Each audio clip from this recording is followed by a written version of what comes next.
Hello, it's your Irish Jew here, Kalela Kelly. About a week ago, the president of Ireland, Mr. Michael Higgins, mentioned Gaza during a wreath-laying ceremony in memory of all of the Irish people that died of starvation, enforced starvation, hundreds of years ago. And of course, he referenced Gaza and the food blockade situation that's happening and taking place. And I always find it so curious that Ireland sides with Palestine and Gaza. I always find that so curious because it's not at all a like for like situation. If anything, the Jews are much more akin to the Irish, historically speaking, and for intents and purposes, by being a colonized people who have been dispersed from their homeland across the world. Ireland is a place where people were strategically starved and where over a third of the population died because they were so hungry.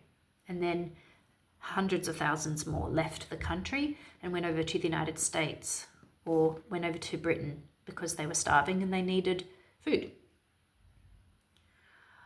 To link that historical event that affects all Irish people, not just those who are politically minded and politically pro-Palestine, to link that to Gaza and not to even acknowledge, well, if you want to look at the situation, let's talk about the millions of Jews that were effectively starved in the ghettos or in the concentration camps. The Red Cross would deliver food to other prisoners at times, but the Jews were never allowed to receive any food in the camps because they were the subhuman, lowest of the low. And what is happening in Gaza, between Gaza and Israel, there is a war on that Gazans started, because they elected this party called Hamas. Hamas started it on 7th of October by invading and slaughtering Jews. And Israel responded. And Israel is still trying to get back its hostages. So the way to end this whole calamity right now is for Hamas to lay down their arms, surrender, come out of the little tunnels and the workways that they're hiding in like cowards, and face up to the music and return the Jewish hostages, many of whom are still dead. Give the bodies back to Israel. Give the living back to Israel. That's all Israel wants. And for Hamas to surrender. Sounds about fair. They started a war, and now they are putting their people through the consequences of that. In fact, when the food has been coming in to the area, they have been stealing the food from the Gazan people. So you want to ask why Gazans are having food shortages and challenges around eating enough food. It's not that they're not receiving the food. Israel has been allowing for months and months and months for heaps, shitloads of food to come in on the trucks. But the minute it comes in through Gaza, guess who comes out of the shadows and steals it? And then sells it at a marked premium at gunpoint to the people it holds hostage. Hamas. Hamas come out of the woodworks, grab the food, steal it from the civilians, and charge a premium for it. So if anyone's using food as a weapon in this war, it's Gaza. And it's Hamas doing that to its own people. It's sick, it's tragic, and it's evil. And they need to surrender.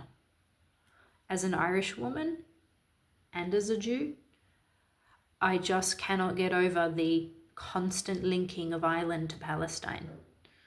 And apparently on the marches and commemorating Ireland's tragic history, there were pro-Palestine flags coming out. It's just freaking ludicrous.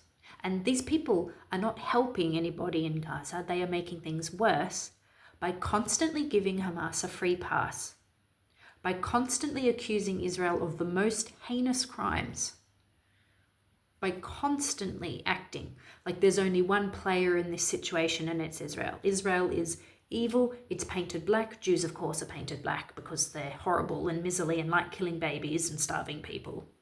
No mention of Hamas, no mention of the agency and the hatred and the genocidal intentionality of the Gazan leadership. None of that mentioned. It's really freaking astonishing. And it's immoral too. It's deeply immoral.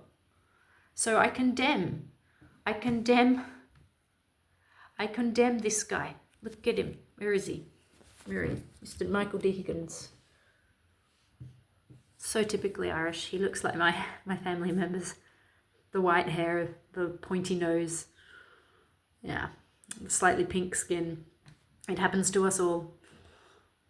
I condemn him for completely siding with Hamas, essentially, and with Gaza.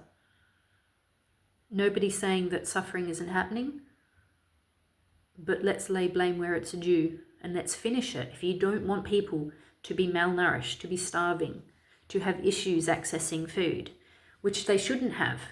If Hamas loved their people, they would be letting in the trucks, letting in the food, come one, come all, hear ye. By the way, isn't it really interesting that Israel is expected to feed its enemies after its enemies have literally just tried to annihilate it?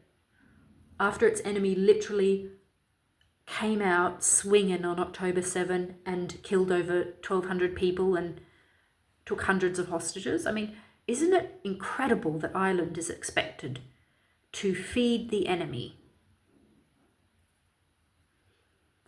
I'm really scratching my head and I'm trying to think of another war, another situation like this, where one side has had to feed the enemy as they're fighting it. It's the most unique and bizarre thing I've ever heard when it comes to war and warfare. And yet the Jews and Israel are held up here to this standard, which of course they never meet, because Israel is not perfect and Jews are not perfect. But they're held up to the standard up here, and Hamas, fucking hell, excuse my French, they don't need any standards. They're not even mentioned in the picture. They're just given a free pass. It's like all this shit has just hit the fan just for no random reason at all, except that Israel's evil. Just no reason for any warfare and no reason for any fighting and no reason for nothing. Oh, no reason at all. It's just la-di-da, it all just happened. No agency is given where agency is due, and the agency is due to Hamas. They have agency. They are the elected leadership of the Gazans. The Gazans overwhelmingly approve of Hamas. Some brave few have tried to disagree publicly with Hamas. That didn't go well for them. Hamas doesn't like it when its people object, right?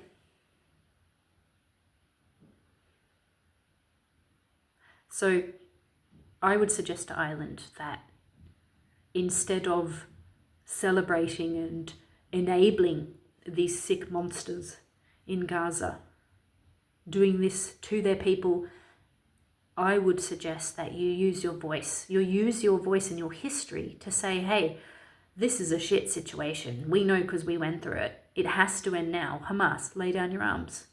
Thank you very much. That would be the moral thing to do. Anyway, blessings and peace to everybody who is hungry in the world, who is malnourished, who doesn't have enough food to eat in the mornings or in the evenings or in the daytime. And thank God that we have such a wealth of abundance and food. And I will be more mindful of that in my life. So thank you for that. Bye.